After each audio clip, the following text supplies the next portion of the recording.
योग दर्शन की 329वीं कक्षा है। योग दर्शन का तृतीय पाद विभूति पाद चल रहा है, इसका स्वाध्याय कर रहे हैं। और पिछली जो हमारी कक्षा हुई थी उसमें हमने 47वां सूत्र पूरा कर लिया था। 47वां सूत्र इंद्रिय जय को लेकर के है कि योगी की इंद्रियों पर विजय की स्थिति प्राप्त होती है, ये एक सिद्धि प्राप्त होती है। होती कैसे है तो उसके लिए सूत्र में बताया, ग्रहण, स्वरूप, अस्मिता, अन्वय, अर्थवत्व, ये इंद्रियों के 5 रूप हैं। इनमें संयमात, संयम करने से इंद्रिय जयः, इंद्रियों पर विजय प्राप्त होती है। बड़ी सिद्धि है, बहुत ऊंची बात है। अब इंद्रिय जय होने के बाद और क्या होता है तो उसको आगे 48वें सूत्र में देखेंगे। लेकिन 47वें सूत्र को लेकर के किसी का कोई प्रश्न हो, कोई बात समझ में ना आई हो तो आप पूछ सकते हैं। हाथ खड़ा कीजिए और पूछिए। जी बताइए।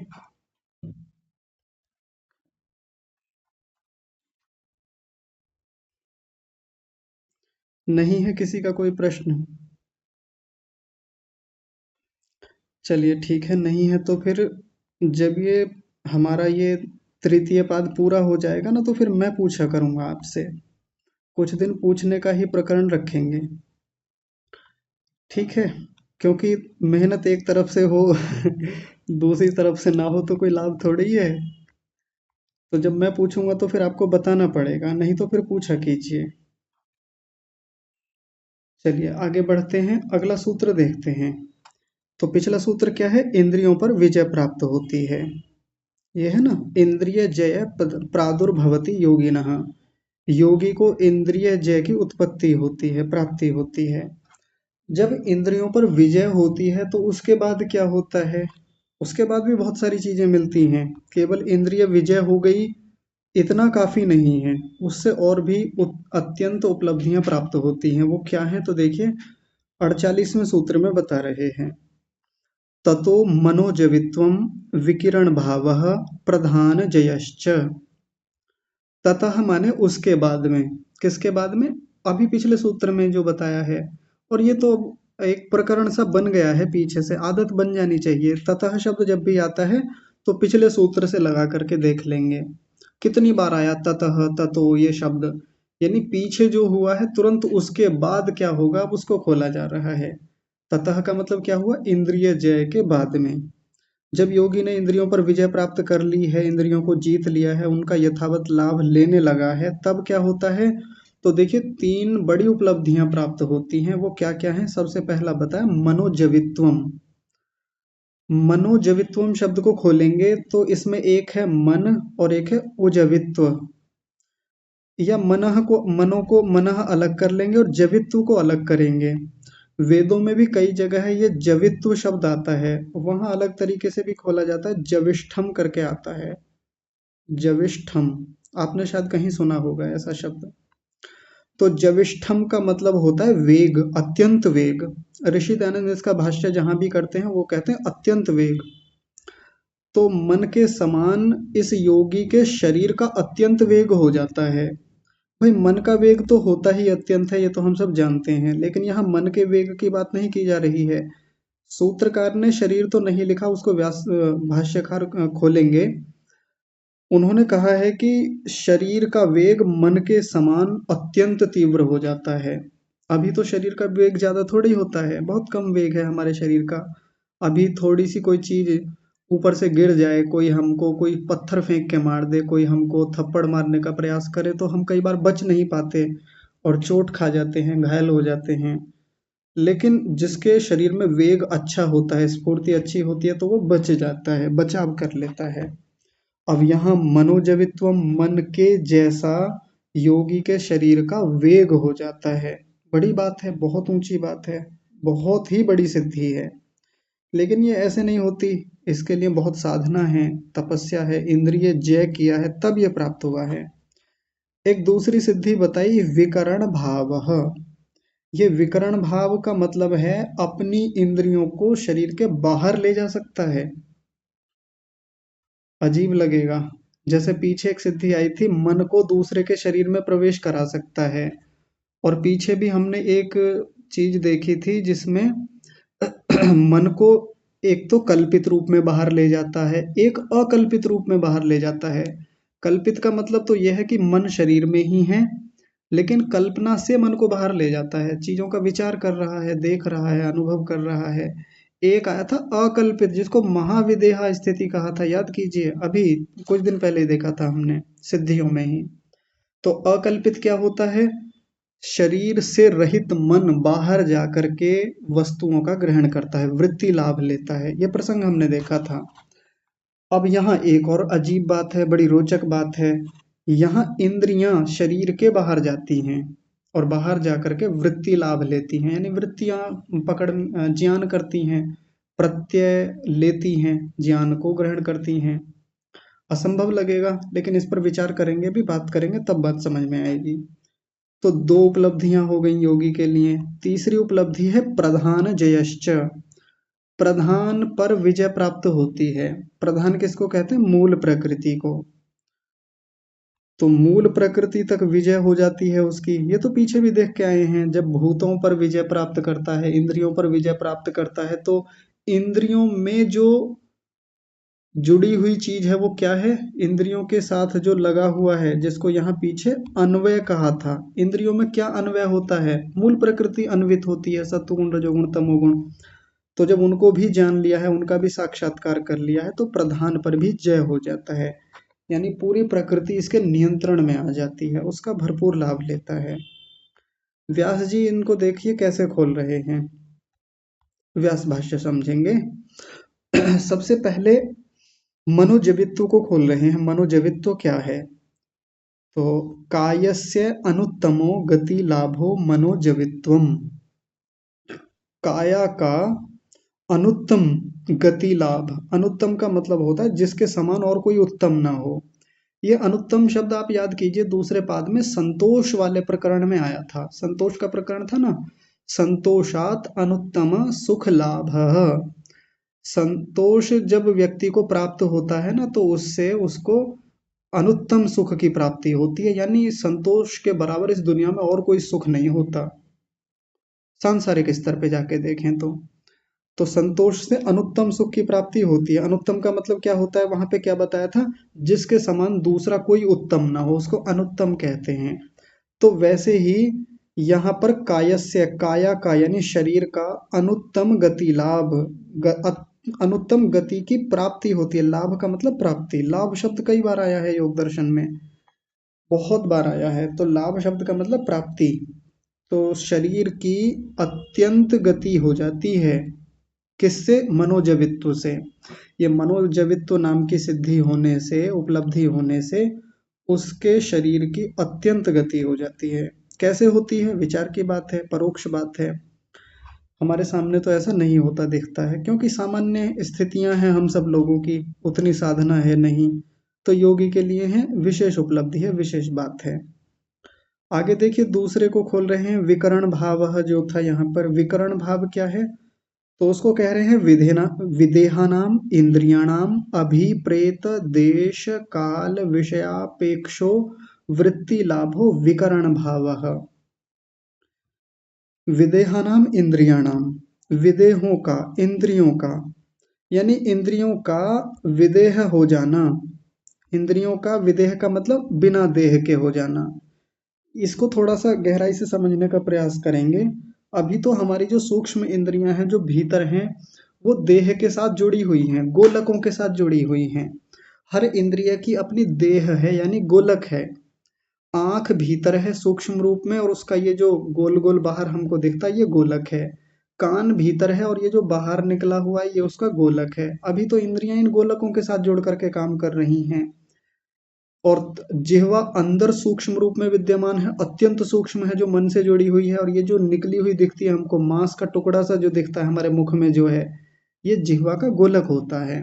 वैसे ही त्वचा हमारे शरीर में सूक्ष्म रूप में सब जगह विद्यमान है, मन के साथ जुड़ा हुआ है।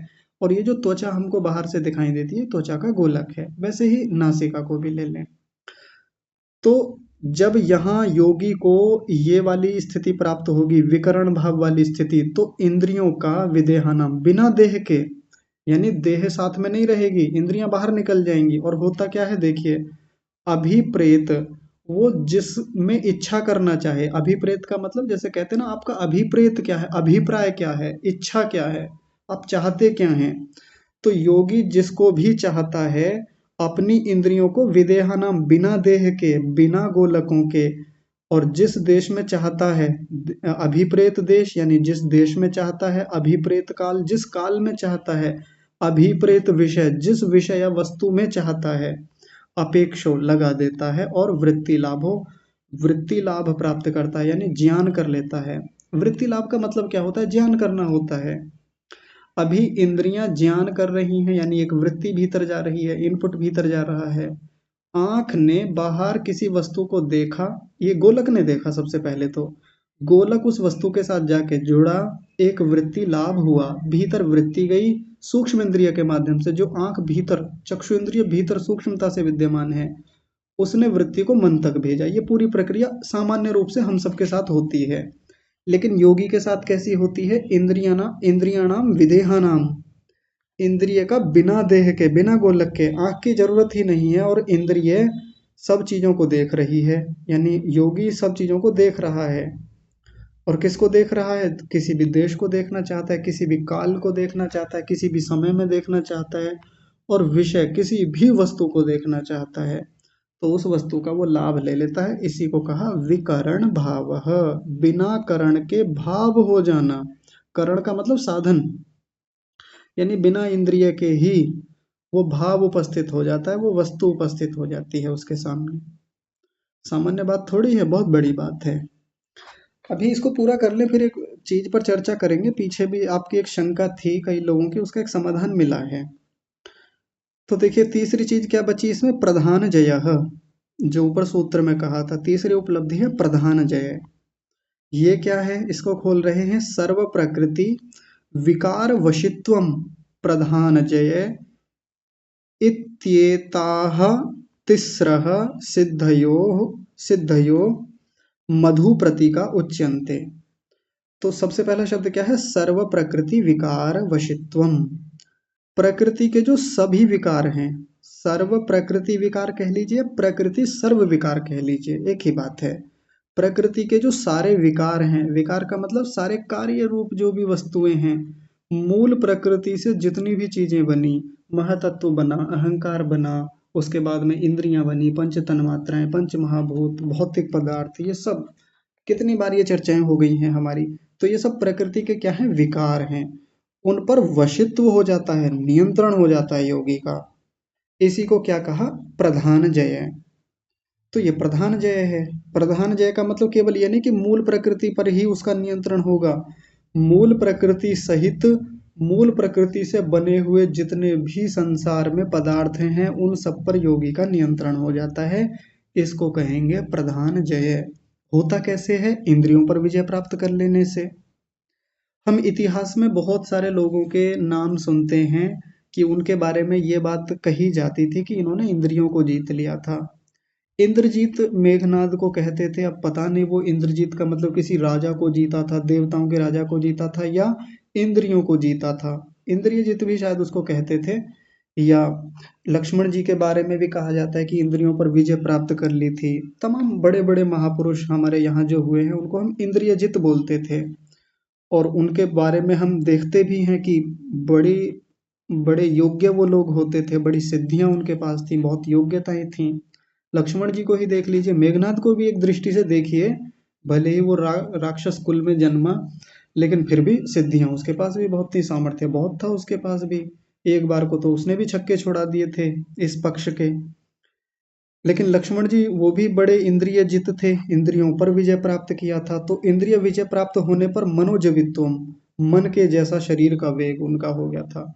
अब मन के जैसा होने का ऐसा मतलब नहीं है कि जितनी गति मन की है बिल्कुल वैसी हो जाएगी। एक मोटे अंशों में कह देते हैं हम वैसे भी। जैसे कोई व्यक्ति बहुत तेज दौड़ता है तो हम कह देते हैं ना कि अरे ये तो चीते की चाल से जाता है, ये तो घोड़े की तरह दौड़ता है। घोड़ा पछाड़ सांप कह देते हैं हम सांप को, जबकि घोड़े को पछाड़ नहीं सकता, पर हाँ गति बहुत तेज होती है तो घोड़ा पछाड़ कह देते हैं उसको। वैसे ही योगी की शरीर की गति बहुत तीव्र हो जाती है, शरीर पर बहुत तीव्र नियंत्रण है। जैसा मैं ब्रूस ली का भी उदाहरण दे रहा था, वो व्यक्ति सच में बहुत कमाल था और बहुत ही तीव्र गति उसके शरीर की थी, जिसको कैमरे भी रिकॉर्ड नहीं कर पाते थे। तो ऐसा ही कुछ मामला योगी के साथ भी होता है। तो लक्ष्मण जी का उदाहरण लें, मेघनाद का लें, श्री कृष्ण जी का लें, इत्यादि। तो उन सब के पास ऊंची ऊंची सिद्धियां थी, योग्यताएं थी, शरीर का बल बहुत था। योगी दूसरी दिशा में चला जाता है, योगी को समाधि लगानी है, उसको साधना करनी है, तो वो मूल प्रकृति सहित संसार के सभी पदार्थों पर, सभी विषयों पर नियंत्रण कर लेता है, विजय प्राप्त कर लेता है। तो ये तीन चीजें हुई, इन्हीं को कह रहे हैं इति एतत् तिस्रः सिद्धयो मधु प्रतीका उच्यन्ते। तो ये जो ऊपर तिस्रः तीन प्रकार की सिद्धयो सिद्धियां कही हैं, इनको मधु प्रतीका उच्यन्ते, इनको मधु प्रतीका भी कहते हैं। इन तीनों के को एक नाम देना हो तो क्या कह सकते हैं? मधु प्रतीका सिद्धि प्राप्त होती है योगी को। और मधु प्रतीका में ये तीनों आ जाते हैं, मनोजवित्व, विकिरण भाव और प्रधान जय। ठीक है जी।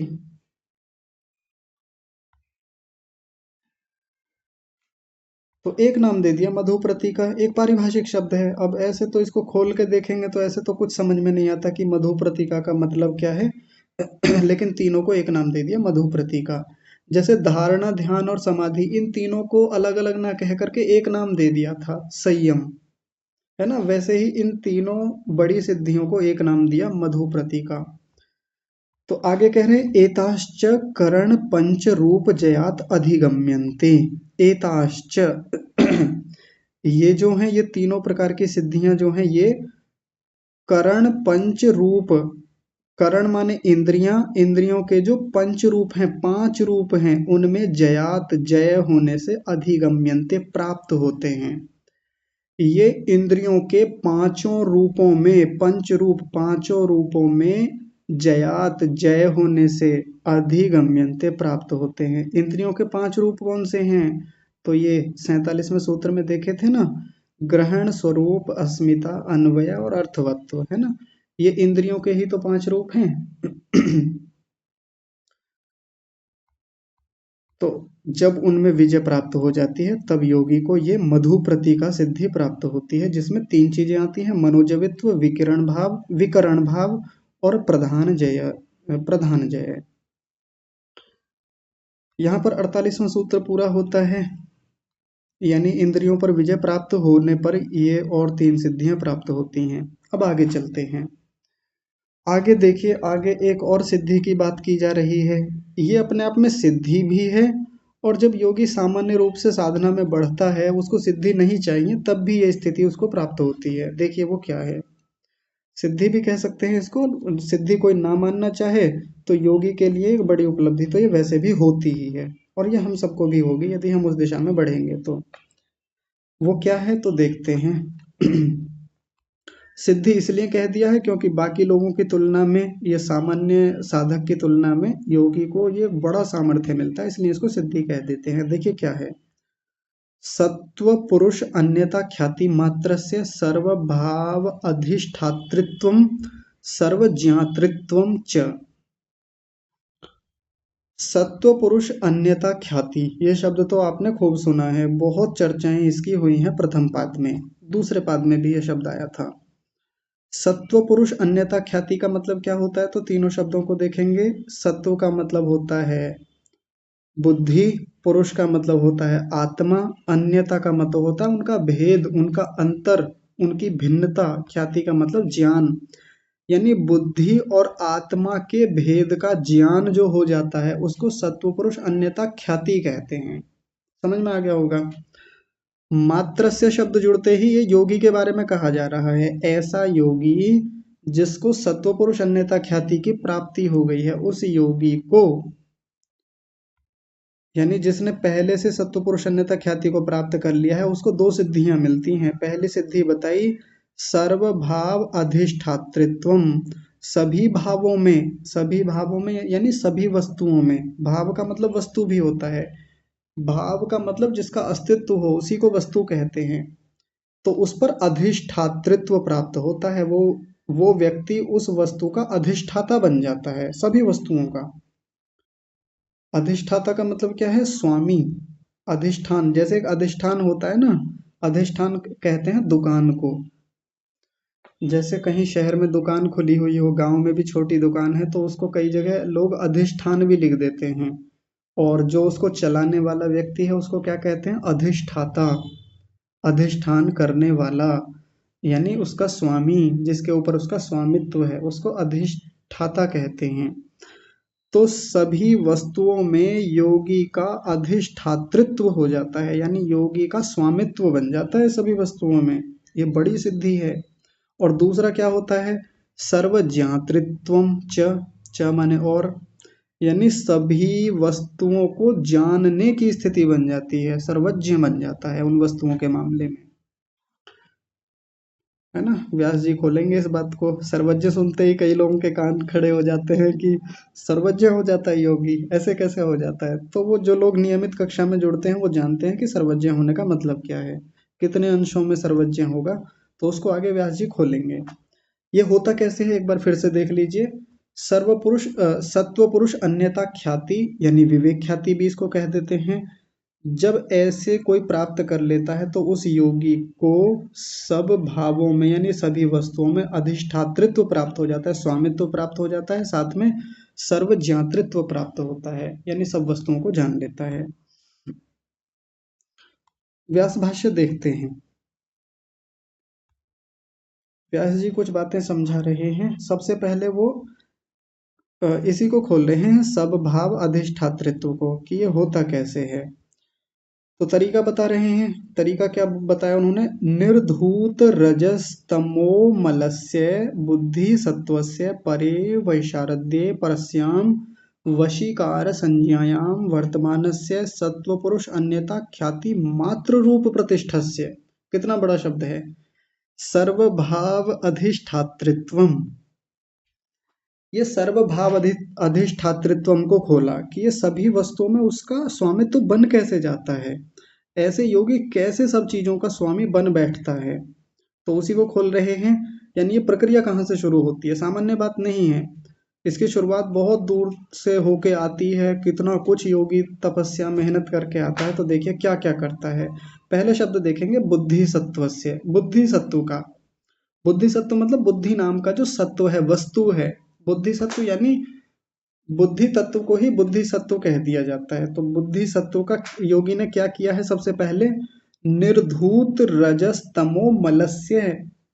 बुद्धि में जो रज है, रजोगुण है, तमोगुण है, यानी तमोगुण रूपी और रजोगुण रूपी जो मल हैं उनका, उनको निर्धूत किया है। निर्धूत शब्द भी पहले आया था, आप यदि याद कर पा रहे हो तो कहीं आया था। निर्धूत का मतलब होता है जैसे कपड़े को हम झाड़ देते हैं ना, पकड़ करके। एक चादर है, गंदी है, धूल लगी हुई है उसमें, उसमें कुछ तिनके चिपके हुए हैं, तो उसको पकड़ करके दो छोरों को पकड़ा और पकड़ के झटक दिया बहुत तेजी से। तो इस प्रक्रिया को संस्कृत में कहते हैं निर्धूत। झाड़ देना, झटक देना, यानी वो चीजों को हटा देना, जो गंदगी, जो मल, जो अतिरिक्त चीजें, जो अनावश्यक चीजें हमारे मूल पदार्थ में आ गई हैं उनको हटा देना, इस प्रक्रिया को कहते हैं निर्धूत कर देना।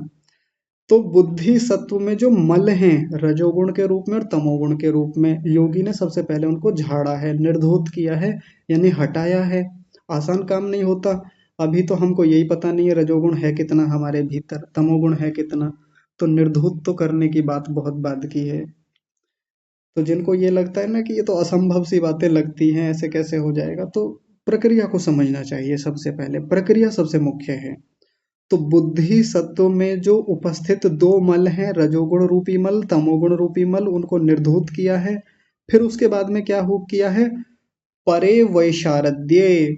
परे का मतलब परम शब्द से लेंगे। एक तो वैशारद्यता होती है, वैशारद्य शब्द भी कई बार आया पीछे। वैशारद्य का मतलब होता है कुशलता, विशारदता। कोई व्यक्ति बहुत कुशल है, अपने क्षेत्र में प्रवीण है, बहुत योग्य है अपने क्षेत्र में, तो योगी ने, योगी की जो बुद्धि जो अब स्वच्छ हो गई है, विशारद हो गई है। स्वच्छता, विशारद का मतलब स्वच्छता से भी होता है, कुशलता से भी होता है। और वो कुशलता या स्वच्छता योगी के चित्त की कैसी है, बुद्धि के बुद्धि की कुशलता या बुद्धि की स्वच्छता कैसी है? परे, परम स्तर की है, बहुत ऊंचे स्तर की शुद्धता हो गई है। यानी अब चित्त पूरी तरह से सत्वगुण प्रवृत्ति वाला हो गया है, सत्वगुण की प्रधानता वाला है, अब वो केवल सत्वगुण में डूबा हुआ है। तो ऐसा उसका ऐसी उसकी बुद्धि हो गई है, चित्त हो गया है। साथ में क्या बताया देखिए, वशीकार संज्ञायाम परस्याम। वशीकार संज्ञा शब्द कहाँ आया था? पहले पाद में जब हम वैराग्य शब्द को देख रहे थे तो वहां आया था, दृष्टानुश्रविक विषय वितृष्णस्य वशीकार संज्ञा वैराग्यम। वैराग्य के प्रसंग में आया था। और कौन सा वैराग्य? इसको बोलते हैं अपर वैराग्य। जब योगी की इच्छा समाप्त हो गई है, तृष्णा समाप्त हो गई है देखे और सुने हुए विषयों के प्रति, भीतर से अब कोई गर्धा नहीं है, लालच नहीं है, कोई चंचलता नहीं है, तो उसको कहते हैं अपर वैराग्य। ये निचले स्तर का वैराग्य होता है, आरंभिक स्तर का वैराग्य है।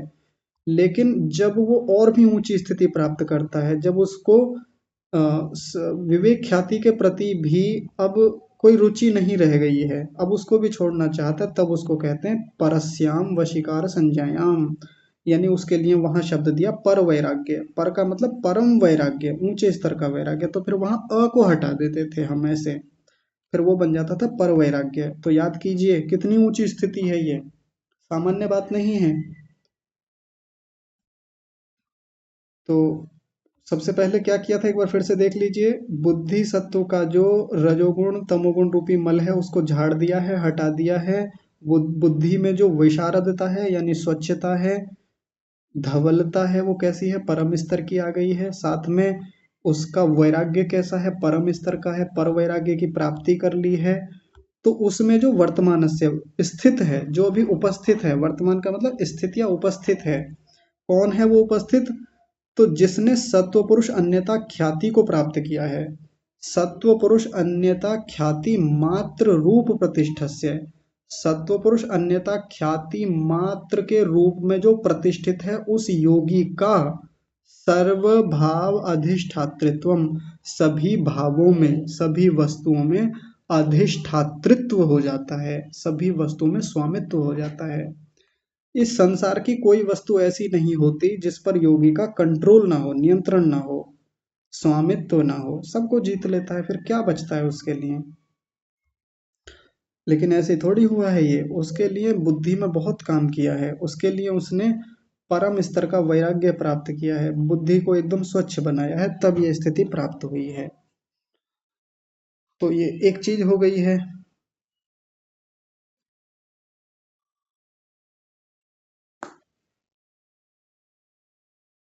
तनिक रुकिएगा, एक बार देखते हैं।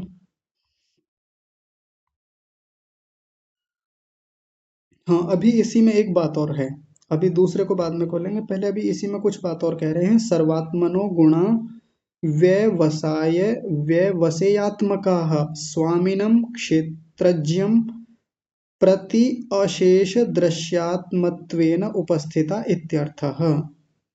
अभी इसी में कुछ बात और आगे बता रहे हैं कि जब ऐसा उसका सभी वस्तुओं पर स्वामित्व होता है तो क्या होता है उसमें। और तो पहले एक एक शब्द को पहले ध्यान से देख लीजिए, मैं शब्द खोल देता हूँ, कठिन शब्द हैं इसमें कुछ, तब इसका तात्पर्य समझेंगे। सबसे पहला शब्द है सर्वात्मनो, यानी सर्व जमा आत्मनः गुणा। अगला शब्द है व्यवसाय, पहला शब्द इसमें जुड़ा हुआ है व्यवसाय, और दूसरा है व्यवसाये, व्यवसेय, व्यवसेय और आत्मका। ये आत्मका शब्द को दोनों के साथ लगाएंगे, व्यवसाय, व्यवसायात्मका और व्यवसेयात्मका, ऐसे करके। थोड़े से कठिन शब्द है, पारिभाषिक हैं, आसान करेंगे अभी इनको। देखिए पहले शब्दों को फिर से देखिए। पहला शब्द है व्यवसाय, अभी ये पिछले सूत्रों में भी आया था, व्यवसायात्मका लगा लेंगे, और दूसरा शब्द बनेगा व्यवसेयात्मका। व्यवसाया व्यवसायात्मका और व्यवसेयात्मका, दो शब्द हो गए। आगे देखिए स्वामीनम क्षेत्रज्ञम, और यहाँ ये बड़ा शब्द है, इसको ध्यान से देखिए। पहला शब्द है प्रति और दूसरा है अशेष। अशेष, एक होता है शेष और एक होता है अशेष। और आगे है दृश्यात्मत्वेन, दृश्य आत्मत्वेन। दो अगर अलग अलग करना है तो अलग कर लेंगे, दृश्य आत्मत्वेन, और इसी में जुड़ा हुआ है उपस्थिता। और आगे है इत्यर्थः, इति अर्थः। ठीक है, आसान है ये तो इसको समझने का प्रयास करते हैं। सबसे पहले इन्हीं शब्दों को देखेंगे। ये जो व्यवसाय और व्यवसेय शब्द हैं। व्यवसाय का मतलब होता है निश्चयात्मक व्यवहार कराने वाला। जैसे इंद्रियों को व्यवसाय भी कहते हैं या व्यवसायात्मक कहते हैं, ज्ञानात्मक। इंद्रियां ज्ञान कराने वाली हैं तो उनको हम व्यवसायात्मक कहते हैं, ज्ञानात्मक कहते हैं। और व्यवसायात्मक किसको कहते हैं? जिनका ज्ञान किया जा रहा है, जिसको जाना जा रहा है, जो जिए हैं, है ना। और वो जानने वाला क्या है? तो भौतिक पदार्थ हैं, उनको हम जानते हैं। या इंद्रियों को भी जाना ही जाता है। इंद्रियां भी कई बार व्यवसाय हो जाती हैं हमारे लिए, लेकिन इंद्रियों को व्यवसाय कहा गया यहाँ पर। और ये जो भौतिक पदार्थ हैं, सारे भूत हैं, उनको व्यवसायात्मक कहा गया, यानी जिनको जाना जा रहा है। तो याद कीजिए, जिसको पीछे कहा था भूतेन्द्रियात्मकम दृश्यम, यानी ये दृश्य, ये संसार कैसा होता है? भूत और इंद्रियात्मक ही होता है। इस पूरे संसार में दो ही चीजें दिखने में आती हैं, एक तो भूत है और एक इंद्रियां हैं। यही दृश्य है आत्मा के लिए। तो इसका मतलब आप क्या समझेंगे? एक तो इंद्रियां और एक भूत, बस इतना समझ लीजिए सामान्य भाषा में। तो सर्वात्मनो गुणाः, गुणों का जो सर्वात्मा है, गुणों का जो सर्वात्मा मतलब सभी गुणों का जो सभी में रूप है, वो क्या है? एक तो व्यवसायात्मक है और एक व्यवसायात्मक है। गुण दो ही रूप में तो प्राप्त होते हैं। ये जो गुण हैं, सत्वगुण, रजोगुण और तमोगुण, दो रूप में प्राप्त होते हैं, व्यवसायात्मक और व्यवसेयात्मक, यानी भूतों के रूप में और इंद्रियों के रूप में। तो इन पर स्वामीनम क्षेत्रज्ञम, जो स्वामी है, क्षेत्रज्ञ है। क्षेत्रज्ञ शब्द भी पीछे आया था। क्षेत्रज्ञ का मतलब होता है आत्मा, क्षेत्र को जानने वाला। क्षेत्र यानी शरीर, और ज्ञ मतलब जानने वाला, क्षेत्र को जानने वाला। तो ये सारे जो गुण हैं, जो कि व्यवसायात्मक है और व्यवसायात्मक हैं, अपने सभी रूपों में, अपने सभी स्वरूप को लेकर के स्वामीनम क्षेत्रज्ञम, उस आत्मा के प्रति अशेष माने संपूर्ण रूप से, जिसमें कोई भी शेष न रहे, दृश्यात्मकम, दृश्यात्मत्वेन, दृश्य के रूप में उपस्थित हो जाते हैं। इति अर्थ, ये इसका अर्थ है। किसका अर्थ है? ये सर्व अधिष्ठातृत्व का अर्थ है ये। यानी ये जो सारे पदार्थ हैं, चाहे वो व्यवसायात्मक हों चाहे व्यवसेयात्मक हों, यानी सारे भूत हों चाहे इंद्रियां हों, वो इस स्वामी, इस आत्मा के प्रति दृश्य के रूप में, दृश्यात्मत्वेन, दृश्य के रूप में उपस्थित हो जाते हैं। यानी योगी इनका पूरा लाभ ले लेता है, इसके सामने आकर के खड़े हो जाते हैं। अभी तक तो हमारे सामने ये सब चीजें उपस्थित हैं, सारे भूत परमात्मा ने हमको बना करके दिए, ये पूरी इंद्रियां बना करके दी, लेकिन अभी हम इनका पूरा लाभ नहीं ले पाते, क्योंकि हमारा इन पर नियंत्रण नहीं है, स्वामित्व पूरा है नहीं। जैसे एक उदाहरण से समझ लें, एक व्यक्ति है, उसने गाड़ी खरीदी, बहुत महंगी गाड़ी है, अपने नाम से खरीदी है, खुद का लाइसेंस है, खुद के डॉक्यूमेंट्स हैं बने हुए उसके। तो सबसे बताता फिरता है कि भाई ये गाड़ी मेरी है, मेरा स्वामित्व है इस पे। और मोटे मोटे अंशों में हम कह भी सकते हैं, हाँ भाई उसने खरीदी है, पैसा लगाया है, उसके नाम से निकली हुई गाड़ी है, कागजों पर उसी का नाम है, तो स्वामित्व उसी का है, सही बात है। लेकिन चलानी आती नहीं है, चलाता है नहीं। आज तक कभी ड्राइविंग की नहीं है इस व्यक्ति ने, किस बात का स्वामित्व? है ना, यही तो कहेंगे ना, किस बात का स्वामित्व?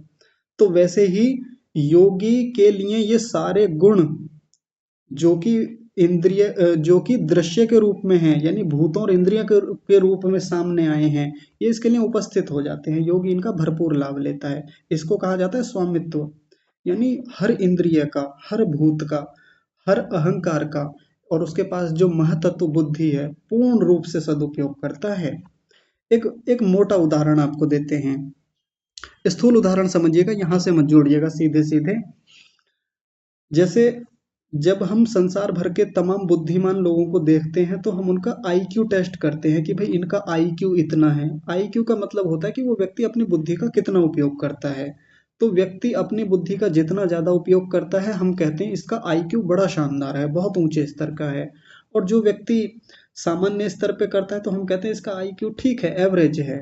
और जो बहुत ही कम उपयोग कर पाता है या बुद्धि का कम उपयोग करता है, पागलों जैसी स्थिति में रहता है, तो हम कहते हैं कि इसका आईक्यू तो बहुत कम है, समझ नहीं पाता, इसकी रीजनिंग कैपेबिलिटी कम है, चीज़ों को का विश्लेषण ठीक से नहीं कर पाता, ये तार्किक बुद्धि नहीं है इसकी। और जो व्यक्ति तर्क बहुत अच्छे कर लेता है, बुद्धि गहराई में जाके सोच पाती है, रीजनिंग कैपेबिलिटी, चीज़ों को याद करने की क्षमताएं, दूर तक गहराई तक सोचने की जिसकी स्थितियां होती हैं, हम उसको कहते हैं कि इस व्यक्ति का आईक्यू बड़ा शानदार है, बहुत गजब का है। तो इतिहास में बहुत सारे लोगों को ऐसा कहा जाता है कि उनका आईक्यू बहुत ऊंचे स्तर का हुआ करता था, जैसे आइंस्टीन के बारे में कहते हैं। अभी एलन मस्क जैसे लोग हैं, तो इनको कहते हैं कि इनका आईक्यू बहुत ऊंचे लेवल पे काम करता है। इसका मतलब क्या है? बुद्धि उनके पास भी वही बना के दी परमात्मा ने, और एक सामान्य व्यक्ति को भी बुद्धि वैसी ही दे रखी है। लेकिन बुद्धि पर कंट्रोल बहुत अच्छा है, नियंत्रण बहुत शानदार है, और उस बुद्धि का उपयोग पूरा ले रहे हैं वो। हालांकि 100% तो कोई नहीं ले पाता, ऐसा भी कहा जाता है कि बुद्धि का 100% उपयोग तो कोई नहीं कर पाता है, इसके कुछ ही हिस्से का हम उपयोग कर पाते हैं। लेकिन चूंकि जिनका आईक्यू बहुत ऊंचा है, वो इस बुद्धि का अधिकांश उपयोग कर लेते हैं, इसलिए कह देते हैं कि भाई इनका अपने मस्तिष्क पे, अपनी इंद्रियों पर बहुत गजब का कंट्रोल है, बुद्धि का पूरा उपयोग करते हैं। अब योगी के साथ स्थितियां और भी गहरे स्तर पर हैं, बुद्धि को बिल्कुल निखार लिया है, एकदम स्वच्छ बुद्धि हो गई है, पर स्तर का वैराग्य है। अब छोटी छोटी चीजें बाधित नहीं करती इसको, छोटी छोटी क्या, बड़ी चीजें भी बाधित नहीं करती। तो फिर इसकी इंद्रियों पर भी गजब की पकड़ है, अच्छे से विजय प्राप्त कर रखी है, पहले से ही ऊंचा नियंत्रण है इसका। तो फिर इसका सभी वस्तुओं पर स्वामित्व होता है। तो ऐसा होने से ये सारे जो गुण हैं, सत्वगुण, रजोगुण, तमोगुण, और इनसे बने हुए जितने भी व्यवसायत्मक पदार्थ हैं या व्यवसायत्मक पदार्थ हैं, वो सब इस आत्मा के प्रति अशेष रूप से, यानी संपूर्ण रूप से उपस्थित होकर, दृश्य के रूप में उपस्थित होकर इसको पूरा लाभ देते हैं। यानी ये पूरा लाभ लेता है फिर इनका। ऐसा नहीं कि स्वामी बना बैठा है, स्वामी तो सामान्य व्यक्ति भी बना बैठा है।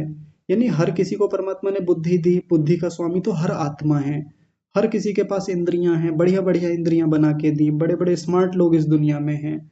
लेकिन चूंकि नियंत्रण नहीं है, ठीक से उपयोग पूरा नहीं कर पाते, जितना जीवन में उनका लाभ लेना चाहिए उतना ले नहीं पाते, तो वो फिर उस उपलब्धि को प्राप्त नहीं कर पाते। योगी प्राप्त कर लेता है, ये एक ऊंची सिद्धि है उसके पास। तो पहली बात हो गई जो कि सूत्र में कहा था, सर्वभाव अधिष्ठातृत्वम, सभी वस्तुओं में नियंत्रण हो जाता है, स्वामित्व बन जाता है। अब दूसरा शब्द देखते हैं, सर्वज्ञातृत्वम, सभी वस्तुओं को जानने वाला भी हो जाता है। कैसे होता है? तो उसको व्यास जी अपने तरीके से खोल रहे हैं। सर्वज्ञातृत्वम सर्वात्मनाम गुणानाम शांत उदित अव्यापदेश्य धर्मत्वेन व्यवस्थितान अक्रमो अक्रमो अक्रमोप आरूढ़म, हाँ, अक्रमोप आरूढ़म विवेकजम ज्ञानम इत्यर्थः। तो सर्वज्ञातृत्व को खोल रहे हैं कि सब चीजों को कैसे जान लेता है। तो उसका तरीका बता रहे हैं, उसकी प्रक्रिया क्या है, कैसे जान लेता है। सर्वात्मा नाम गुणा नाम, गुणों के जो सभी स्वरूप हैं, सर्वात्मा का मतलब सभी स्वरूप हैं, मूल प्रकृति के जितने रूप बनते हैं, महतत्व है, अहंकार है, इंद्रियां हैं, ये सूक्ष्म भूत हैं, स्थूल भूत हैं, ये सारे भौतिक पदार्थ हैं, तो उन सबको देखिए कैसे जान पाता है ये। उनके जितने शांत धर्म हैं, उदित धर्म है, अव्यपदेश्य धर्म है, उन सबको जान लेता है एक ही बार में। शांत का मतलब होता है किसी भी वस्तु का भूत धर्म जो कि बीत गया है, उदित का मतलब जो इस समय उपस्थित है, वर्तमान है, और अव्यपदेश्य धर्म का मतलब होता है जो आने वाला धर्म है। इनको हम पहले भी देख चुके हैं। शांत, उदित, अव्यपदेश्य धर्म किसी भी वस्तु के कैसे होते हैं, उदाहरण से जल्दी से देख लीजिए। जैसे अभी हमारे पास मिट्टी का एक पिंड बना हुआ है, गीली मिट्टी का पिंड, उसको वो अभी वर्तमान रूप में उपस्थित है, लेकिन हमने उसका घड़ा बना दिया। जैसे ही घड़ा बनाया, तो घड़ा अपने अनागत को छोड़ करके, अव्यपदेश्य धर्म को छोड़ करके वर्तमान लक्षण में, वर्तमान धर्म में उपस्थित हो गया है। और मिट्टी नाम का जो वो धर्म जो वर्तमान था अभी थोड़ी देर पहले तक, वो अपने शांत धर्म में चला गया है, अतीत धर्म में चला गया है।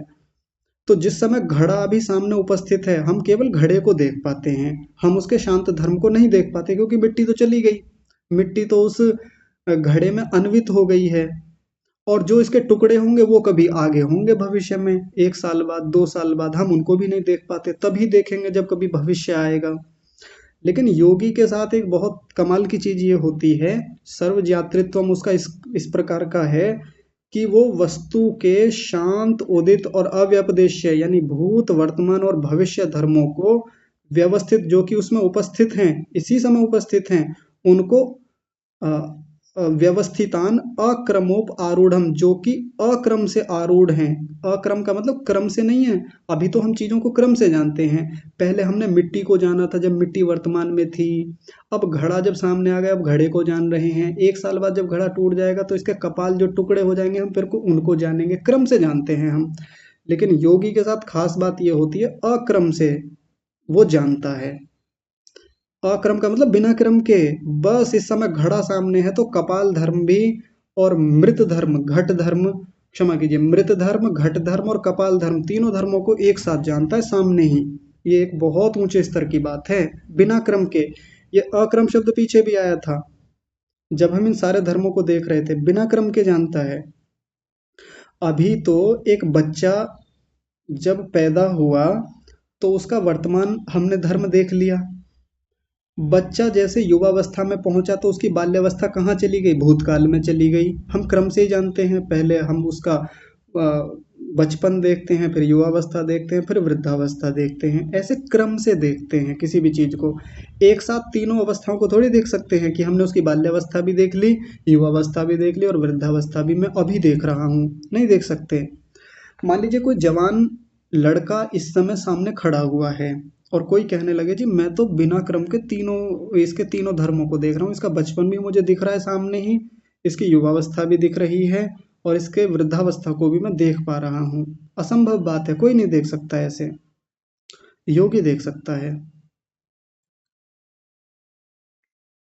बहुत बड़ी बात है। तो इस प्रकार का जो आरूढ़ हुआ विवेकजम ज्ञानम इत्यर्थ, वो जो विवेक से उत्पन्न ज्ञान है, विवेकजम ज्ञानम, विवेक से उत्पन्न जो ज्ञान है उसको कहेंगे सर्वज्ञातृत्व।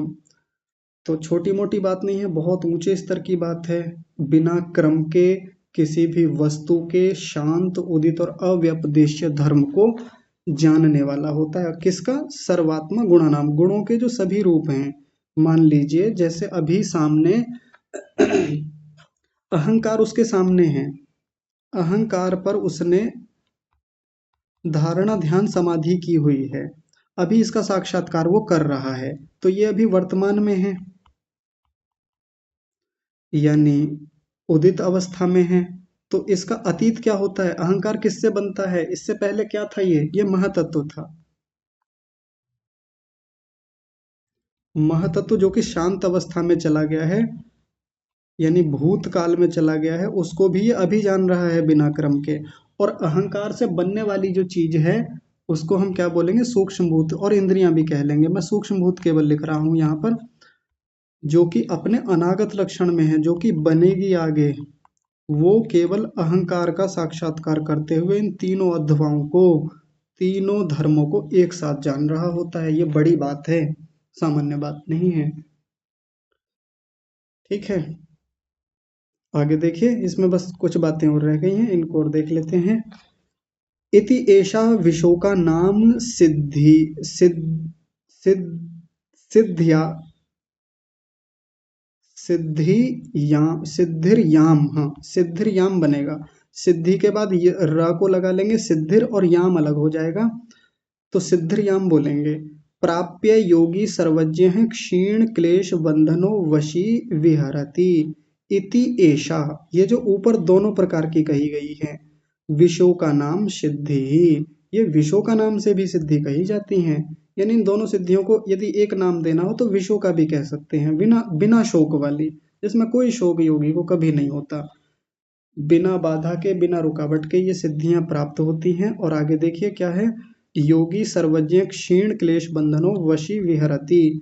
योगी सर्वज्ञ होता हुआ, सब कुछ जानता हुआ, क्षीण क्लेश बंधनों, अपने क्लेश रूपी बंधनों को क्षीण करता हुआ, और वशी, इनको नियंत्रण में करता हुआ, विहरति, विहरण करता है, विचरण करता है, सर्वत्र घूमता है वो फिर। अब देखिए सर्वज्ञ शब्द को देख लेते हैं जल्दी से। सर्वज्ञ का मतलब यहाँ पर कोई वो वाला रस सर्वज्ञ ना ले ले कि परमात्मा वाला जो सर्वज्ञ है कि ये सब कुछ जान लेगा। सब कुछ जानने का मतलब जो प्रसंग यहाँ है उसके संदर्भ में जिन चीजों की चर्चा की जा रही है उन सबको जान लेगा।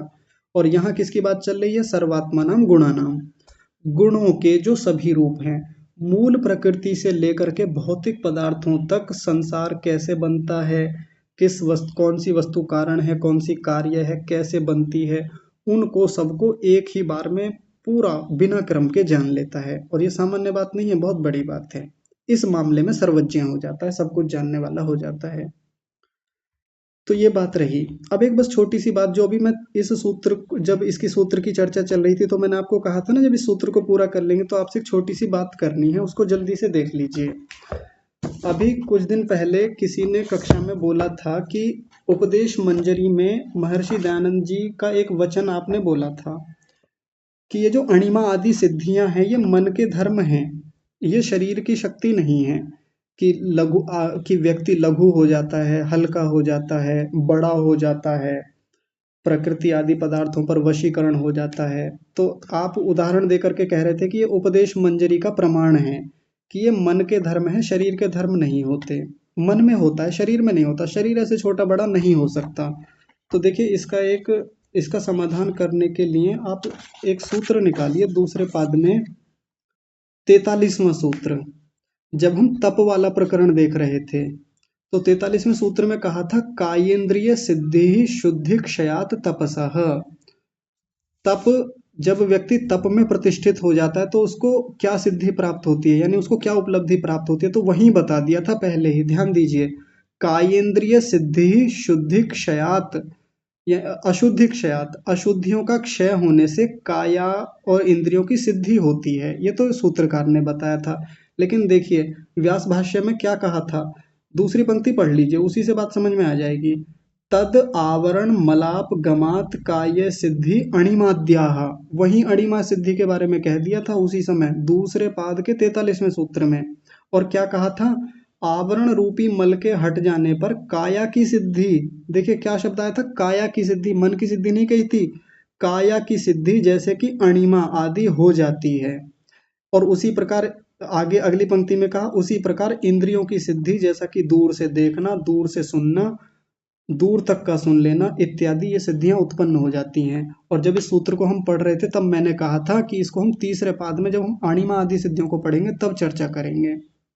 तो ये प्रसंग बहुत समय पहले जो हमने तब देखा था, तो देख लीजिए वहां बिल्कुल साफ साफ लिखा था ये सिद्धियां काया की हैं, मन की नहीं है। कि मन छोटा हो जाता है, मन बड़ा हो जाता है, मन से वो चीजों को छोटा बड़ा कर लेता है, ऐसा नहीं है। शरीर ही छोटा बड़ा होता है, काया की सिद्धियां हैं। अब देखिए फिर आप कहेंगे कि उपदेश मंजरी में तो ये लिखा है कि ये तो मन के धर्म है, शरीर के धर्म नहीं है। उपदेश मंजरी किसकी पुस्तक है? तो ज्यादातर लोग कहते हैं ऋषि दयानंद की पुस्तक है, जबकि ऋषि दयानंद की है नहीं। पूना में महर्षि दयानंद के बहुत सारे प्रवचन हुए थे, तो उनके प्रवचन, जब वो प्रवचन करते थे तो लोग उनको बैठ बैठ करके लिखते थे। जैसे कई बार अदालतों में भी जो कार्रवाई चल रही होती है तो एक व्यक्ति बैठ करके लिखता रहता है उन सब चीजों को। तो वैसे ही उनके जो उपदेश लिखे गए उनको उपदेश मंजरी के नाम से कहा गया। अब एक रोचक बात यहाँ ध्यान से समझेंगे, महर्षि लिखवा नहीं रहे थे अपने हाथ से। अब तक जितने ग्रंथ ऋषि दयानंद ने लिखवाए वो बैठ करके लिखवाए, बोलते थे, सामने वाला व्यक्ति लिखता था, जितनी गति व्यक्ति की होती थी ऋषि दयानंद उतना बोलते थे, साथ साथ चेक करते रहते थे, जांचते रहते थे, बाद में भी जांचते थे अपनी बोली हुई चीजों को, लिखी हुई चीजों को।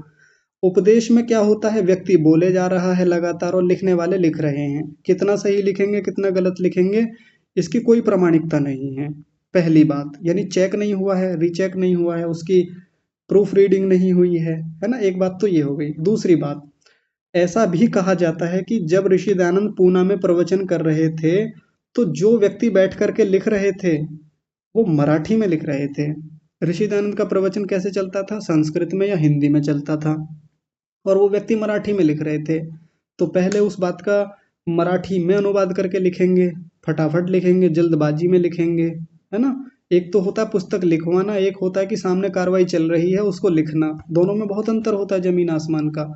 और अनुवाद होने की प्रक्रिया में चीजें बहुत बदलती हैं यदि कोई योग्य अनुवादक ना हो, ये हम आज भी देख सकते हैं।